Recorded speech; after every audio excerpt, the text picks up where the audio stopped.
Our first speaker tonight will be Stephen Anderson. For 2 decades, Dr. Stephen L. Anderson has been a high school teacher of philosophy and English in the Thames Valley District School Board in London. Dr. Anderson holds a bachelor's degree and an honors specialist in the teaching of English, a master's degree in religion and culture, and a Ph.D. in the philosophy of education.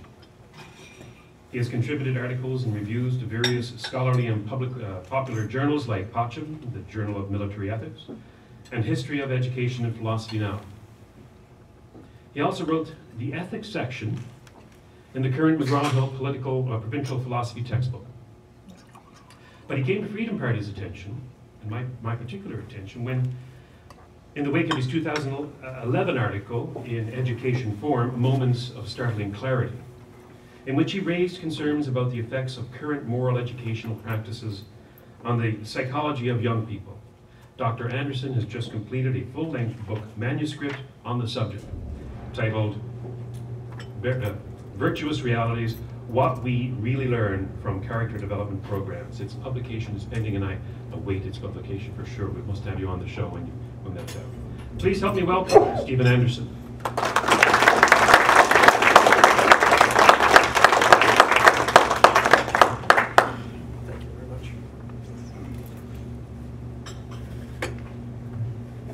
Thank you all very much for your invitation and for the opportunity to speak to you this evening.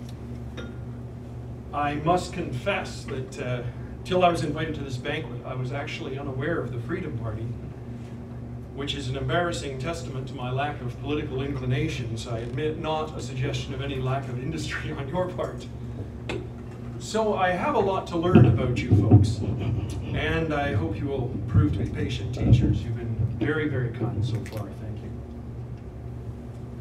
But you might well wonder how the Freedom Party organizers became aware of me.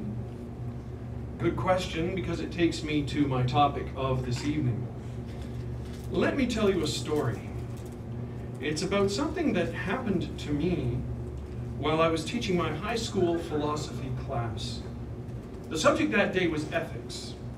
Now, you'll know that ethics is the study of value judgments, things like right and wrong, good and evil, and so on. Well, if you want to get kids to understand these things, what you need to do is to show them that these values actually exist. Well, to get kids to understand the idea of good is never very difficult. You can find all kinds of examples, you know, giving new shoes to orphans or something like that, curing a dread disease. That sounds good, doesn't it? What's always more difficult is figuring out how to give them a baseline for bad, or evil, or any of those other values terms that go into ethics. Because there's a great many things that are in some quarters called evil, and yet in other quarters are accepted, or become partly excusable in some situations, so it's not always easy to say exactly what bad means. But on that particular day when I was teaching, I was lucky. In the newspaper in the teacher's lounge, I found an article about a young girl named Bibi Aisha. She was that Afghani teenager whose picture appeared in the cover of Time magazine, among other places. If you read the story, you remember she was forced into an abusive marriage to a Taliban fighter to pay off a debt. And he enslaved and beat her and kept her with his animals. When she attempted to flee, the family tracked her down, hacked off her nose and her ears, and left her to drown in her own blood in the mountains. She crawled to her grandfather's house, and he took her to an American military medical facility where they saved her life.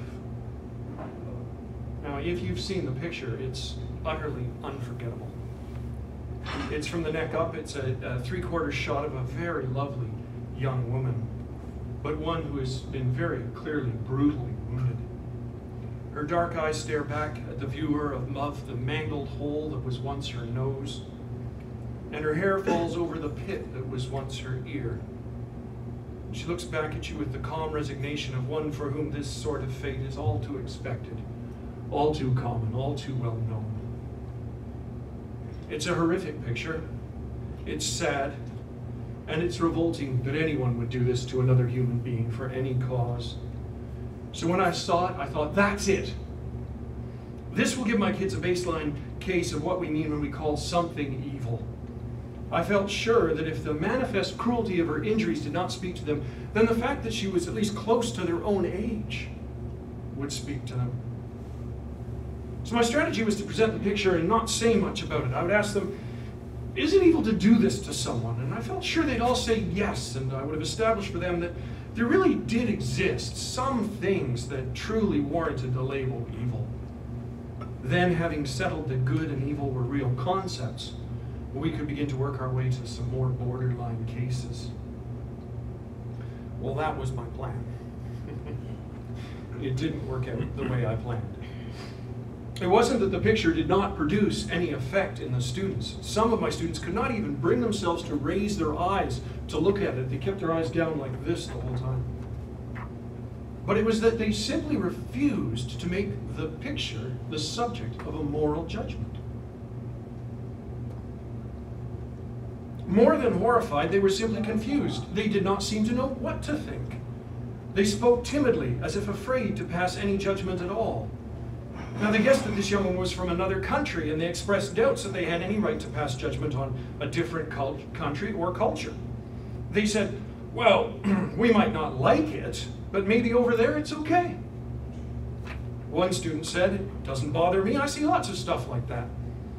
And another said, evidently with no realization that he was contradicting himself logically by saying it, well, it's just wrong to judge other cultures.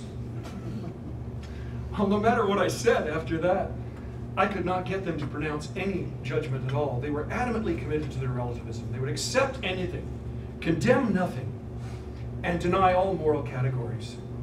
But they did beg me to take the picture down so that they would not have to look at it anymore. Well, that's the first part of my story. The second is what happened when I tried to process this incident for myself. You see, I left that class shaking my head. So disturbed was I by how it had played out that I went home and wrote it up as an article in the teacher's professional magazine, Education Forum.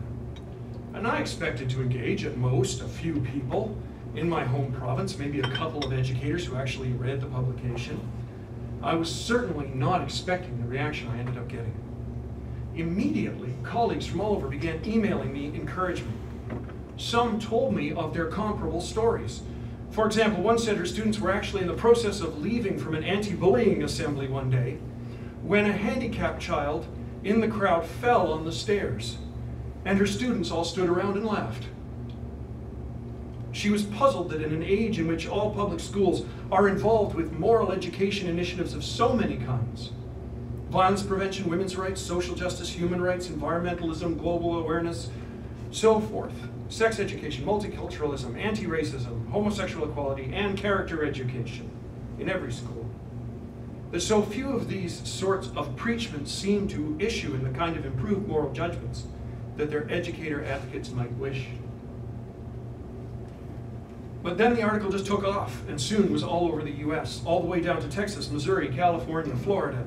Then it was in England and in Denmark and in East Africa and beyond. References to it began to pop up all over blogs, then various magazines, and eventually radio shows and online programs, including Robert Vaughn's show, Just Right. It seemed somehow it struck a note with people. And these people came from a huge range of ideological perspectives. Secularists, Catholics, Mormons, evangelicals, homeschoolers, public school teachers, political conservatives, egoists, radical feminists, and social justice liberals all wrote to me, all favorably. Well, one thing at least became clear. There were quite a lot of people out there, wherever there is, who were having similar intuitions about the state of moral education. No matter what agenda they held, and no matter what concepts of right and wrong they wanted to back, none of them felt that the current moral education regime was doing useful work. Not one of my respondents wanted to defend the status quo. So what do I make of this little story? Well, I am not contemptuous of the moral hygiene of today's young people. I don't find them less moral or less caring than previous generations in and of themselves. In fact, I quite like them. Nor would I complain here about the work my colleagues, the teachers of Ontario, are personally doing trying to help kids to think about moral issues in the classroom. I know many of them are moral people. They do the best they can. But I would suggest that the educational system today is ill-equipped for the task of teaching children how to think in moral categories. You see, our educational system is largely a pragmatic institution, one which sees its job as serving various practical goals, maintaining public peace, creating literacy and numeracy, preparing citizens, and making effective employees. All good things, to be sure, but all of which, it seems to them, can be carried out without reference to any particular moral imperatives. Indeed, any attempt to arrive at moral clarity is in some ways disruptive of these goals, for it can easily create controversy and provoke divisions when the school system is at considerable pains to avoid these. Thus, when the public system educates for morality, it tends to do so through privatism, the belief that all judgments are merely personal, or relativism, the belief that they are valid only within a limited sphere and until further notice. Not surprisingly, this is not particularly helpful to students in developing strong convictions of any kind. I wish I had time today to explain the history of this situation. It's both fascinating and very informative of why we are in the situation we are, but I don't have that kind of time. The short version is this. We are inheritors of an old folly, one that started very nearly at the dawn of public education and persists to the present day. That is the naive belief that all cultures, all ideologies, all ways of life, and all people are essentially committed to a substantial common core of morality, and that all an education system has to do to make children good or morally aware is to encourage them to be more committed to these core shared values which they are all assumed to have. This belief has been taken up in the absence of evidence or any real research into the various beliefs that exist in our country in this respect, and in the face of abundant contrary cases. It is an irrational supposition to which the ideology of democratic liberalism is committed to the death. The educational system today has one imperative that transcends all others. Keep the peace. As a public institution, it serves diverse peoples with diverse ideologies and diverse values. There is no unitary agreement among these diverse groups with respect to what good and evil really are. There are some overlaps among communities, but in other cases, something celebrated in one is deplored in another.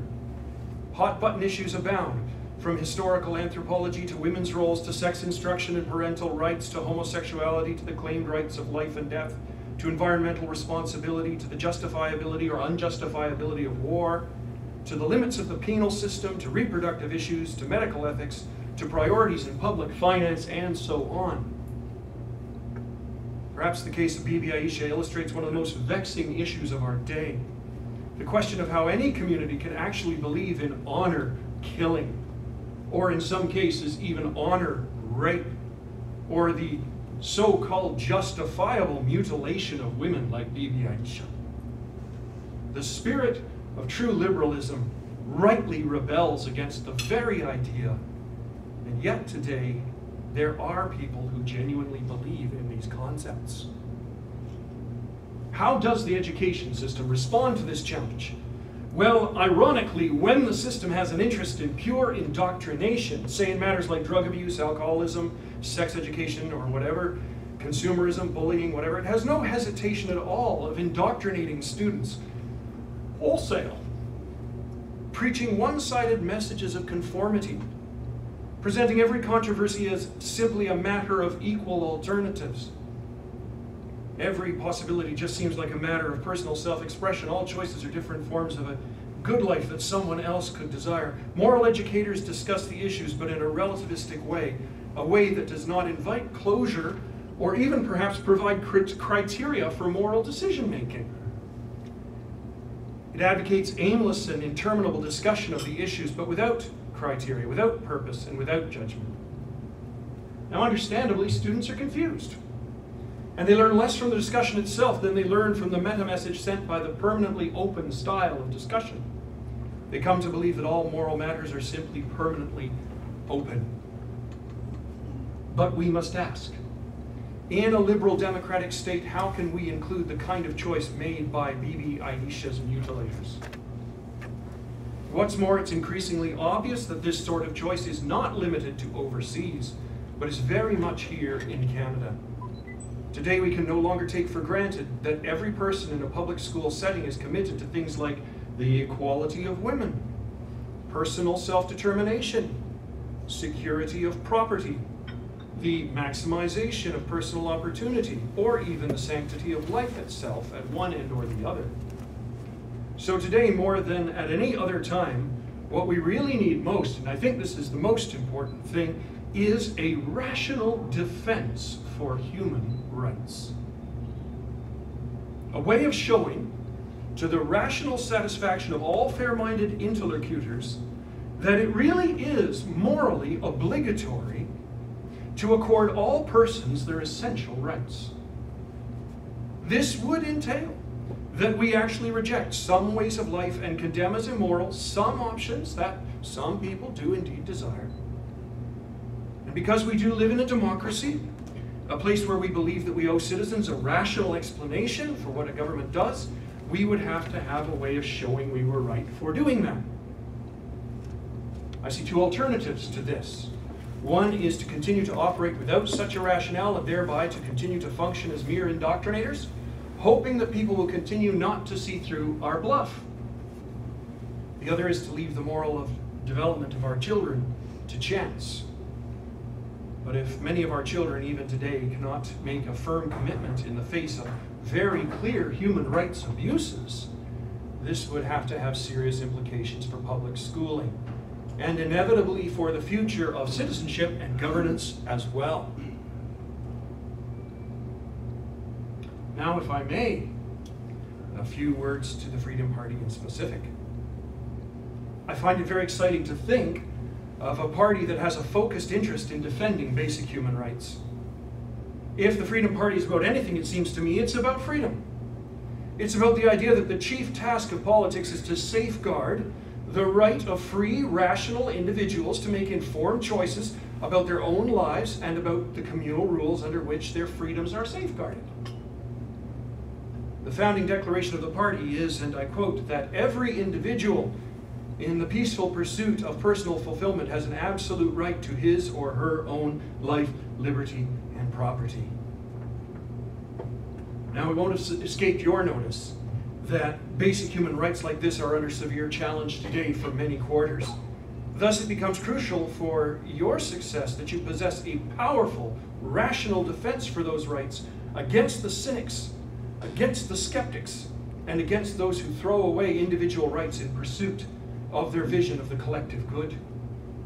Equally importantly, I suggest you will need a way of talking to the next generation so that they become firmly grounded in the convictions that you cherish and willing to perpetuate them.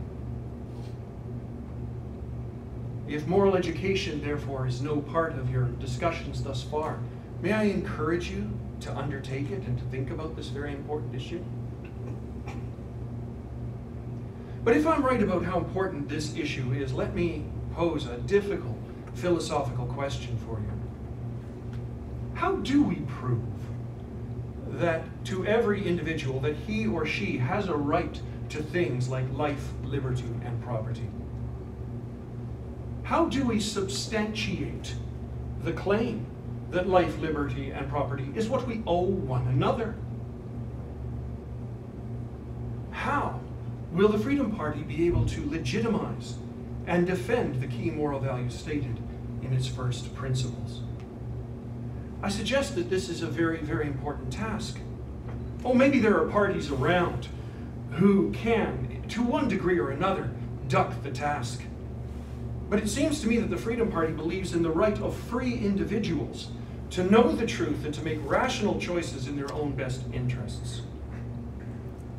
But if that's so, does it not then follow that the Freedom Party has imposed on itself a primary duty to be the party of truth and openness? And it must explain, on the basis of good public reasons, why we Canadians ought to freely believe in its core values. Likewise, this means that the Freedom Party has voluntarily disdained and cut itself off from all illegitimate means of persuasion, such as lies or manipulation or indoctrination. If it's dedicated to freedom, it is dedicated to using honest and transparent means for only the kind of choice where individuals are supplied with good information and left to choose according to their realization of right reasons. Only that can be the Freedom Party's aim, if I have rightly understood where you guys are coming from. Now, in what I'm about to say, I may be pitching for my own team here, and I admit this, okay? But I do not think a political party can last long if it does not develop a clear vision for public education. Every party needs upcoming generations to carry its belief forward. In any case, presumably, you want students in Ontario to believe at least in the sanctity of a basic set of personal freedoms. But if so, we're going to have to explain to someone why these things are right and necessary for students to believe. And if we don't pay attention to the next generation, how long will the gains that the Freedom Party makes last? Well, how do we go about doing this? What will you tell kids when they ask why they should believe in freedom, as opposed to, say, community solidarity, or leftist ideology, or triumph by exploitation, or some other value? Why should they believe in human rights, in the equality of women and men, the value of tolerance, or any other things that presumably we want them to believe? Well, let me start with the core values expressed in your motto, life, liberty, and property. I'm sure you know these come from a 17th century philosopher by the name of John Locke. Locke was a good guy, and I'll tell you why. To date, he's the only philosopher who has been able to provide a secure defense for these cardinal human rights. Locke did not just claim them and leave it at that. He proved they were necessary. He defended them on the basis of public reasons. And I've found no other philosopher who's actually done that. But here we must not rejoice too early. For you see, for John Locke, the idea of life, liberty, and property seemed obvious because of a feature of his specific worldview. Let me briefly explain his reasoning as he clearly states it in his essay concerning human understanding, his essay concerning toleration, and especially his second treatise on civil government. Locke, you see, was a theist. And he reasoned this way. He said, God gave to all men life. A human life, then, is not the property of the person who is experiencing it, but something that he or she is given in custody or in stewardship by God. Not only that, reasoned Locke, but God gave life with a purpose. And Locke speaks of this very specifically. He speaks of a thing he calls the great day, at which all human beings must give account of their lives to God, their Creator. Now, you may not believe what Locke believed, but hear him out for a minute. He gets the idea from passages in the Bible like Romans 14:10, which says, we shall all stand before the judgment seat of Christ. Okay, so he says we have to give an account to God. Well, what's next? Well, reasons Locke, if that's so, God must also guarantee us liberty. That is, freedom of action, and most particularly, Locke says, freedom of conscience. For Locke says that if we were not free, how could God expect us to give an account? If we can't choose our actions and obey our consciences, how can God praise or blame us for anything? And not only that, but say a king or a tyrant or a despot who robs another human being of his or her freedom is actually evil, according to Locke. For the one who does this is not robbing man or woman, but God himself. And in any case, says Locke, even if you can take away a person's freedom of action, you cannot take away his conscience. So that the tyrant is both acting against God and doing something that is factually futile. So now Locke has guaranteed the right to liberty. Well, what about property? This is an interesting one. Well, Locke reasons, how can a person be free and exercise his freedom and be accountable for it if he can't actually own anything? If he has nothing at his disposal, nothing to manipulate, nothing to use, nothing to dispense of as he sees fit. A person without property has only theoretical freedom. He or she has nothing with which to actualize that freedom and therefore show his or her faithfulness to God. and nothing for which to be called to account. So reasons Locke, it must be the case that God guarantees to all human beings all three: life, liberty, and property. And he says these three are unalienable in that they can never be legitimately taken away from any person simply by virtue of the fact that they are a person. And that's very powerful. So that's what Locke thought. But what do we think? Now, we believe in freedom. But why do we believe in freedom? Do we believe because of something, say, Ayn Rand said? The problem is that the only rationale for these rights that we have is a Christian rationale. And Rand, though she talked at length about the practical advantages of having such rights, never said one thing about the rational warrant that guarantees that we even have these rights. Not only that, but the situation is much worse than that. There is at present no secular account of how human beings get any rights at all. For none of the secular lines of philosophical ethics, including positivism, naturalism, and objectivism, among others, provides any rational basis for believing that morality is anything but a human artifact and a fiction. And it's not I who's saying this. For we philosophers owe a great deal to the great 18th century skeptical philosopher David Hume for pointing it out. It was he who discovered that it is quite simply impossible to get a moral judgment out of an observation of physical facts. He pointed out that there's a very great difference between saying that something is so and showing that, morally speaking, we ought to do something about it. This is also called the fact-value divide in philosophy. It is, Hume said, simply irrational to try to dictate morality on the basis of some objective observations. You can't get an ought from an is. And later on, the early 20th century philosopher G.E. Moore, a secularist himself, was later to speak of a thing called the naturalistic fallacy, meaning that once you assume that observations of the natural world are all that is real, then morality itself is out. Today, this fact is well understood by philosophers, and in fact, they have dubbed Hume's critique the major problem in modern moral philosophy. Now, I'm not suggesting that Rand was amoral. I know she declaimed at length against what she called, and here I quote her, the cult of moral grayness. Many of you must have read that. And she instructed that one must never fail to pronounce moral judgment. And those are her words again. She even said she believed in an objective moral law and claimed that it superseded all of society's laws. But what she never gave us was a systematic defense for this, or for the values like reason, honesty, purpose, self-esteem, justice, or individual rights, things upon which her objective moral view rests. And in the end, her core virtue, the one from which the others were derived, was what she called a sort of enlightened selfishness, a value which she also asserted, but for which she never produced a complete rational defense. I'm not trying to be cynical about this here. I realize that Rand was reacting to the extremes of repressions and rights deprivation that she had witnessed in places like Soviet Russia. I have no doubt that her views were sincere and heartfelt. But that doesn't help us overcome the basic defect in her system. She never gave us the proof we needed. Rand herself was aware of the issue, but she passed over it, claiming every is implies an ought. Those are her words, by the way. But I see no way that it does, nor does any philosopher I've been able to find. So now, if we were to be committed simply to objectivism or some other secular theory, then it's not at all clear how we would be able to have any rationally consistent or well-grounded stand on morality, or what moral precepts we teach our kids. Now, of course, at the moment, virtues like independence, productiveness, or integrity could be drilled into students in a dogmatic way, but absent any legitimating rational explanation for them, what we would be doing is simply propagandizing them, indoctrinating them into an arbitrary bias of our own, which we cannot back with reasons.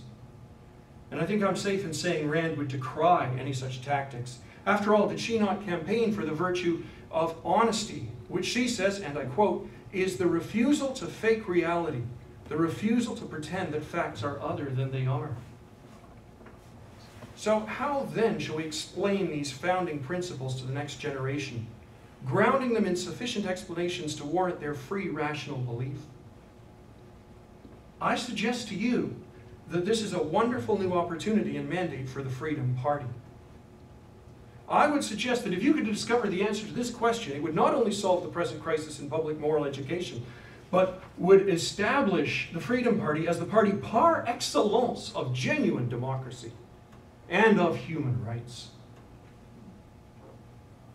So let me put the challenge to you all. Let me invite you, let me encourage you to take it up for the future.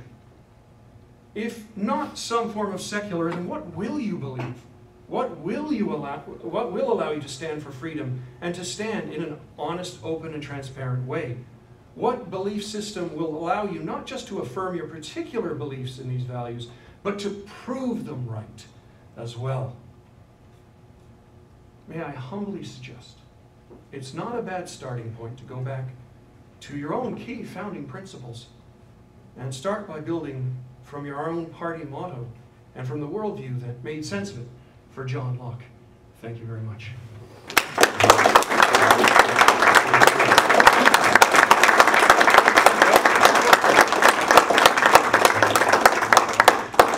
Thank you very much, Stephen.